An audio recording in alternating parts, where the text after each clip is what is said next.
Hello दोस्तों, स्वागत करते हैं आपका अपने यूट्यूब चैनल अध्ययन एक्सप्रेस में। दोस्तों आज हम बाल विकास का प्रैक्टिस सेट 3 हल करेंगे, जिसमें हम मोस्ट इंपॉर्टेंट क्वेश्चंस की चर्चा करेंगे जो आपके एग्जाम यूपी टेट के लिए बहुत ही इंपॉर्टेंट है। इसलिए दोस्तों वीडियो को ध्यान से देखें और लास्ट तक जरूर देखें। और यदि चैनल पर पहली बार आए हैं तो चैनल को सब्सक्राइब कर लें और बेल आइकन प्रेस कर दें ताकि आपको समय से नोटिफिकेशन मिलता रहे। आइए शुरू करते हैं, देखते हैं पहला क्वेश्चन है हमारा, द्वितत्व सिद्धांत के प्रतिपादक कौन हैं? ऑप्शन में है स्पीयरमैन, जेम्स ड्राइवर, हॉल्स या वेल्स। तो दोस्तों द्वितत्व सिद्धांत का प्रतिपादक स्पीयरमैन जी हैं, इसलिए ऑप्शन नंबर ए यहाँ पे राइट आंसर हो जाएगा।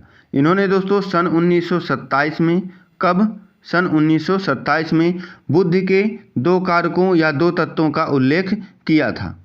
पहला कौन सा था? पहला था सामान्य तत्व, जिसे हम जी फैक्टर यानी जनरल फैक्टर के नाम से जानते हैं, और दूसरा था विशिष्ट तत्व या स्पेसिफिक फैक्टर यानी एस फैक्टर के नाम से जानते हैं।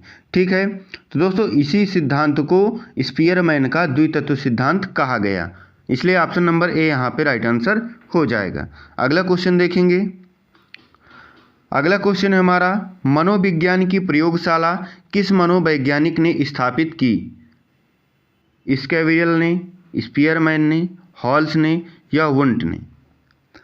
तो दोस्तों डॉक्टर वुंट जर्मनी के प्रमुख जर्मन चिकित्सक या विज्ञानी, आधुनिक विज्ञान के संस्थापक के रूप में जाने जाते थे।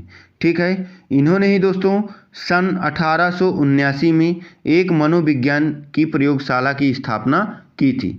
ठीक है, तो इसलिए यहाँ पे option number D right answer हो जाएगा। आइए देखते हैं अगला क्वेश्चन। अगला क्वेश्चन है हमारा, 1882 में किस मनोवैज्ञानिक द्वारा लंदन में मानवीय विशेषताओं का अध्ययन करने के लिए प्रयोगशाला का निर्माण किया गया? कैटल, गाल्टन, अल्फ्रेड बिने या वुडवर्थ? तो दोस्तों अल्फ्रेड बिने द्वारा 1882 में लंदन में मानवीय विशेषताओं का अध्ययन करने के लिए प्रयोगशाला का निर्माण किया गया था, इसलिए यहाँ पे ऑप्शन नंबर सी इसका राइट आंसर हो जाएगा। अगला क्वेश्चन देखेंगे। अगला क्वेश्चन है हमारा, मनोवैज्ञानिक वाइगाट्स कहाँ के निवासी थे? जापान, रूस, फ्रांस या चीन?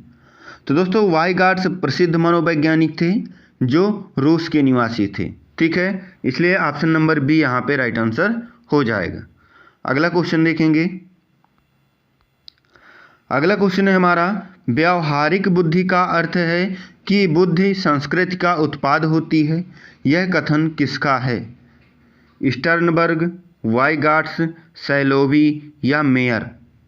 तो दोस्तों यह कथन किसका है? तो यह कथन स्टर्नबर्ग जी द्वारा कहा गया था, इसलिए ऑप्शन नंबर ए इसका राइट आंसर हो जाएगा। अगला क्वेश्चन देखेंगे। अगला क्वेश्चन है हमारा, विभेदक परीक्षण का उपयोग किस मनोवैज्ञानिक ने भारतीय अनुकूलन के अनुसार विकसित किया? ऑप्शन में है हॉरेस, वलास, जेपी गिलफोर्ड या जेएम ओझा? तो दोस्तों यहाँ पे राइट आंसर क्या हो जाएगा? राइट आंसर हो जाएगा जेएम ओझा, यानी ऑप्शन नंबर डी हमारा राइट आंसर हो जाएगा। इन्होंने ही दोस्तों भारतीय अनुकूलन के अनुसार विकसित किया था। ठीक है, अगला क्वेश्चन देखेंगे। अगला क्वेश्चन है हमारा, किस अभिक्षमता को एएसटी के नाम से जाना जाता है? विभेदक अभिक्षमता, सामान्य अभिक्षमता, आर्म्ड सर्विसेज अभिक्षमता या व्यावसायिक अभिक्षमता? तो दोस्तों किस अभिक्षमता को एएसटी के नाम से जाना जाता है? तो दोस्तों आर्म्ड सर्विसेज अभिक्षमता को एएसटी के नाम से जाना जाता है, इसलिए राइट आंसर हो जाएगा ऑप्शन नंबर सी। अगला क्वेश्चन है हमारा, प्रारंभ में आत्मा का प्रयोग किस शास्त्र में किया जाता था? अर्थशास्त्र, दर्शन शास्त्र, समाजशास्त्र या शिक्षा शास्त्र? तो दोस्तों प्रारंभ में आत्मा का प्रयोग किस शास्त्र में किया जाता था? तो यह दर्शन शास्त्र में किया जाता था। ठीक है, इसलिए ऑप्शन नंबर बी यहाँ पे राइट आंसर हो जाएगा। ध्यान दीजिएगा दोस्तों, दर्शन शास्त्र वह ज्ञान है जो परम सत्य और प्रकृति के सिद्धांतों और उनके कारणों की विवेचना करता है। ठीक है, दर्शन शास्त्र सामाजिक चेतना के रूपों में से एक है। अतः दर्शन शास्त्र का संबंध आत्मा से है, जिसमें व्यक्ति के आत्मा का अध्ययन किया जाता है। ठीक है, अगला क्वेश्चन है हमारा, किसका अभिप्राय अपने व्यवहार को नियंत्रित करने से है? आत्मनियंत्रण, आत्म अनुदेशन, आत्म प्रबलन या आत्म अभिव्यक्ति? तो दोस्तों किसका अभिप्राय अपने व्यवहार को नियंत्रित करने से है? तो यहाँ पे दोस्तों आत्मनियंत्रण, आत्मनियंत्रण का अर्थ होता है आत्मा पर नियंत्रण, अर्थात अपनी इच्छाओं को नियंत्रित करना आत्मनियंत्रण होता है। इसलिए राइट आंसर हो जाएगा ऑप्शन नंबर ए। ठीक है, अगला क्वेश्चन है दोस्तों, किसका तात्पर्य उन विशिष्ट तरीकों से है जिनके द्वारा व्यक्ति अपनी अनुभूतियों को व्यक्त करता है? आत्मनियंत्रण, अंतर्निरीक्षण, आत्मसम्मान या आत्म प्रबलन? तो दोस्तों किसका तात्पर्य होता है कि जिनके द्वारा व्यक्ति अपनी अनुभूतियों को व्यक्त करता है? तो यहाँ पे दोस्तों आत्म प्रबलन, क्या हो जाएगा? आत्म प्रबलन, क्योंकि आत्म प्रबलन का तात्पर्य होता है उन विशिष्ट तरीकों से जिनके द्वारा व्यक्ति अपनी अनुभूतियों को व्यक्त करता है। ठीक है, अगला क्वेश्चन देखेंगे, किस परीक्षण में 10 मसीलक्ष्य या 10 स्याही धब्बे होते हैं? रोसा परीक्षण, 16 PF, EPQ या MMPI? तो दोस्तों कौन से परीक्षण में स्याही के धब्बों का प्रयोग किया जाता है? तो यहाँ पे दोस्तों कौन सा है? यह रोरसा परीक्षण। कौन सा है? रोरसा परीक्षण, जिसे स्याही धब्बा परीक्षण भी कहा जाता है। इसलिए ऑप्शन नंबर ए यहाँ पे राइट आंसर हो जाएगा। अगला क्वेश्चन देखेंगे, अगला क्वेश्चन है हमारा, व्यक्तियों के शारीरिक बीमारियों में कितने प्रतिशत तक दबाव की भूमिका महत्वपूर्ण है? 45 से 65, 51 से 69, 52 से 71 या 50 से 70? तो दोस्तों राइट आंसर क्या हो जाएगा? तो यहाँ पे दोस्तों व्यक्तियों के शारीरिक बीमारियों में 50 से 70% तक दबाव की भूमिका होती है। इसलिए ऑप्शन नंबर डी यहाँ पे राइट आंसर हो जाएगा। अगला क्वेश्चन देखेंगे, पैथोलॉजी ऑफ ब्रेन नामक पुस्तक किसके द्वारा प्रकाशित है? हॉलर, फिलिप, क्रेपलिन या बेंजामिन रस? तो दोस्तों पैथोलॉजी ऑफ ब्रेन यह पुस्तक किसके द्वारा प्रकाशित की गई? तो ये दोस्तों क्रेपलिन द्वारा लिखी गई है। किसके द्वारा? क्रेपलिन द्वारा। इसलिए ऑप्शन नंबर सी हमारा राइट आंसर हो जाएगा। अगला क्वेश्चन देखेंगे, असामान्य मनोविज्ञान के आधुनिक युग के जनक थे? एडलर, सिगमंड फ्रायड, जुंग या जीन एस्क्यूरल? तो दोस्तों असामान्य मनोविज्ञान के आधुनिक युग के जनक कौन थे? तो यहाँ पे राइट आंसर हो जाएगा सिगमंड फ्रायड। कौन है? Sigmund Freud. इसलिए ऑप्शन नंबर बी हमारा राइट आंसर हो जाएगा। अगला क्वेश्चन है दोस्तों, फादर ऑफ मेडिसिन के नाम से किस मनोवैज्ञानिक को जाना जाता है? फादर ऑफ मेडिसिन के नाम से किस मनोवैज्ञानिक को जाना जाता है? ऑप्शन में है हिप्पोक्रेटिस, आइजेंक, अरस्तु या प्लेटो? तो दोस्तों कौन है? तो हमारे अरस्तु जी हैं, जिन्हें हम फादर ऑफ मेडिसिन के नाम से जानते हैं। ऑप्शन नंबर सी दोस्तों इसका राइट आंसर हो जाएगा। अगला क्वेश्चन देखेंगे, अगला क्वेश्चन है हमारा, सामूहिक पागलपन के प्रमाण किस शताब्दी से किस शताब्दी तक मिले? 10वीं से 15वीं तक, 11वीं से 16वीं तक, 10वीं से 14वीं तक या फिर 10वीं से 16वीं तक? तो दोस्तों किस शताब्दी में मिले थे? तो यह दोस्तों 10वीं से 16वीं शताब्दी तक इस काल में सामूहिक पागलपन के प्रमाण मिलते हैं। इसलिए ऑप्शन नंबर डी यहाँ पे राइट आंसर हो जाएगा। अगला क्वेश्चन देखेंगे, मनः स्नायु विकृति के रोग का लक्षण क्या होता है? ऑप्शन में है भय, आशंका, रोग या कष्ट? तो दोस्तों यहाँ पे राइट आंसर क्या हो जाएगा? राइट आंसर हो जाएगा आशंका। क्या होता है दोस्तों? आशंका। यानी मन स्नायु विकृति रोग का लक्षण आशंका होता है, जिसमें व्यक्ति को स्वयं पर विश्वास नहीं हो पाता और अपने कार्यों की सफलता और असफलता को लेकर शंके में रहता है, यानी सशंकित रहता है। ठीक है, इसलिए ऑप्शन नंबर बी यहाँ पे राइट आंसर हो जाएगा। अगला क्वेश्चन है हमारा, छात्रों में चोरी करने की आदत को कैसे दूर किया जा सकता है? बालकों को पारितोषिक देकर, उदाहरण देकर, ताड़ना देकर या सजा देकर? तो दोस्तों, बच्चों में चोरी करने की आदत को दूर करने का सबसे बेहतर तरीका उदाहरण देना होता है। क्या होता है? उदाहरण देना होता है, जिसमें दोस्तों बुरे कार्यों या चोरी के परिणाम को बताते हुए उन्हें उससे दूर कर सकते हैं। ठीक है, इसलिए राइट आंसर हो जाएगा ऑप्शन नंबर बी। अगला क्वेश्चन देखेंगे। अगला क्वेश्चन है हमारा, अधिगम का शिक्षा में क्या योगदान है? व्यवहार परिवर्तन में, नवीन अनुभव प्राप्त करने में, समायोजन में या इनमें से सभी में? तो दोस्तों, राइट आंसर क्या हो जाएगा? राइट आंसर हो जाएगा हमारा इन सभी में, क्योंकि अधिगम का तात्पर्य होता है सीखना, जिसमें बालक अपने उत्तरदायित्वों को पूरा करने के तरीकों के बारे में जानता है और उसके व्यवहार में परिवर्तन आता है, नवीन अनुभव प्राप्त करता है। ठीक है, इसलिए ऑप्शन नंबर डी यहाँ पे राइट आंसर हो जाएगा। अगला क्वेश्चन है हमारा, थकान का कारण नहीं है। यहाँ पे दोस्तों थकान का कारण नहीं पूछ रहा है।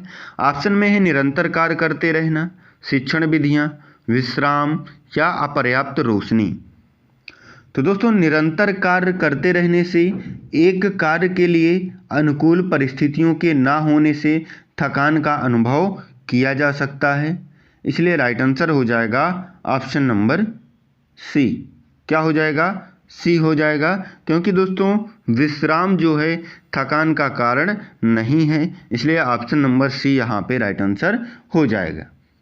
ठीक है, अगला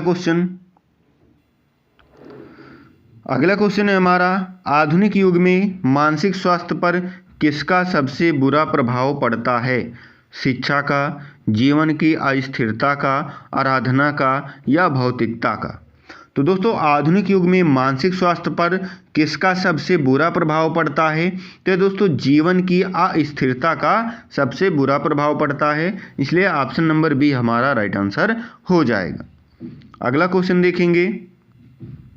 लिंग का निर्धारण होता है माता द्वारा, पिता द्वारा, माता पिता द्वारा या इनमें से कोई नहीं? तो दोस्तों, ग्रेगर जॉन मेंडल ने, जिन्हें आनुवंशिकता का पिता कहा जाता है, इनके अनुसार लिंग का निर्धारण बालक के पिता के द्वारा होता है, क्योंकि दोस्तों माता में XX क्रोमोसोम पाए जाते हैं, इसलिए। ठीक है, इसलिए यहाँ पे दोस्तों राइट आंसर हो जाएगा ऑप्शन नंबर बी। अगला क्वेश्चन देखेंगे। अगला क्वेश्चन है हमारा, गर्भस्थ शिशु में संवेदनशीलता का विकास प्रारंभ होता है सिर से, पैर से, हाथ से या संपूर्ण शरीर से?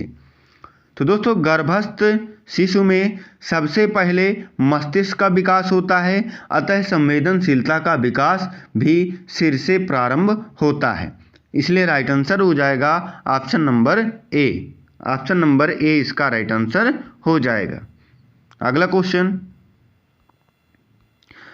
क्वेश्चन है हमारा, जन्मोत्तर यानी जन्म के बाद की विकास की दूसरी प्रमुख अवस्था कौन सी है? ऑप्शन में है गर्भावस्था, शैशवावस्था, किशोरावस्था या बाल्यावस्था। तो दोस्तों, जन्म के बाद की विकास की दूसरी अवस्था कौन सी होती है? तो दूसरी होती है बाल्यावस्था।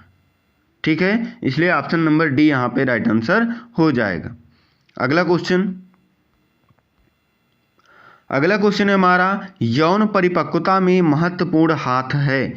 यौन की परिपक्वता में महत्वपूर्ण हाथ किसका होता है? पीयूष ग्रंथि का, उपवृक्क ग्रंथि का, गल ग्रंथि का या उपगल ग्रंथि का?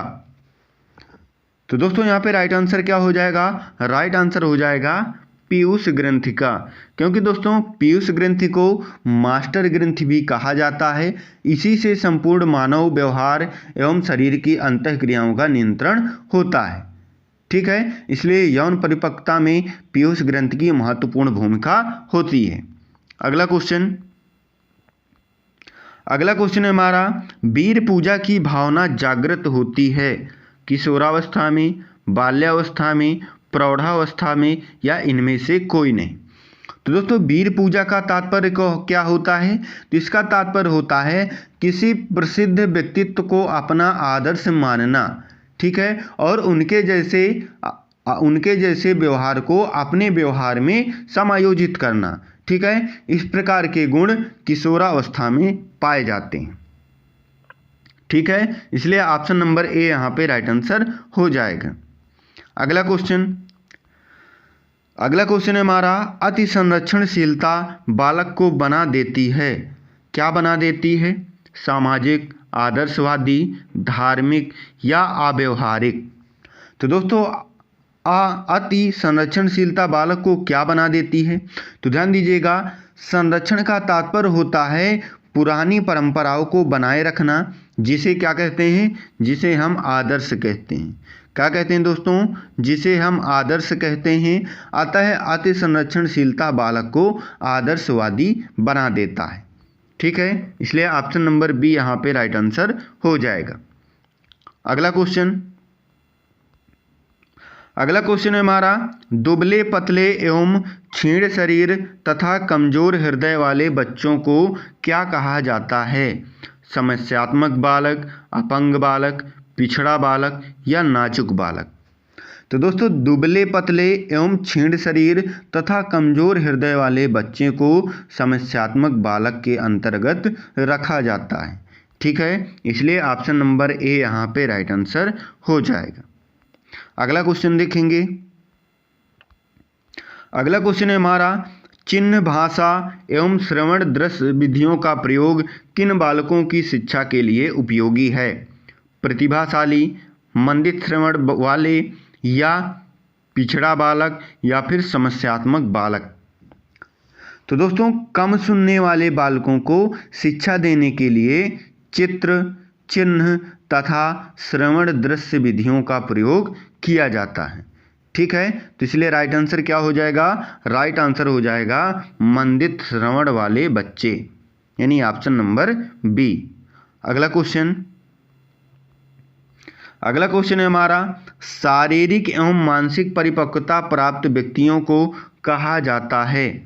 क्या कहा जाता है दोस्तों? शारीरिक एवं मानसिक परिपक्वता प्राप्त व्यक्तियों को क्या कहा जाता है? तो इन्हें दोस्तों किशोर कहा जाता है।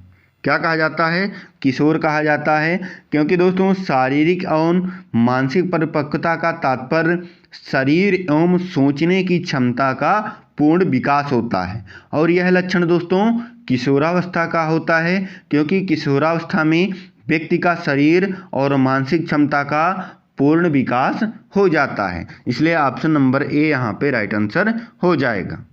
ठीक है, तो दोस्तों आज का लास्ट क्वेश्चन था। और आज का वीडियो हमारा कैसा लगा? यदि अच्छा लगा हो तो लाइक शेयर करना ना भूलें, और यदि चैनल पर पहली बार आए हैं तो चैनल को सब्सक्राइब कर लें और बेल आइकन प्रेस कर दें, ताकि आपको समय से नोटिफिकेशन मिलता रहे और आपको ऐसी वीडियो प्राप्त होती रहे। मिलेंगे दोस्तों अगले वीडियो में। जय हिंद, जय भारत।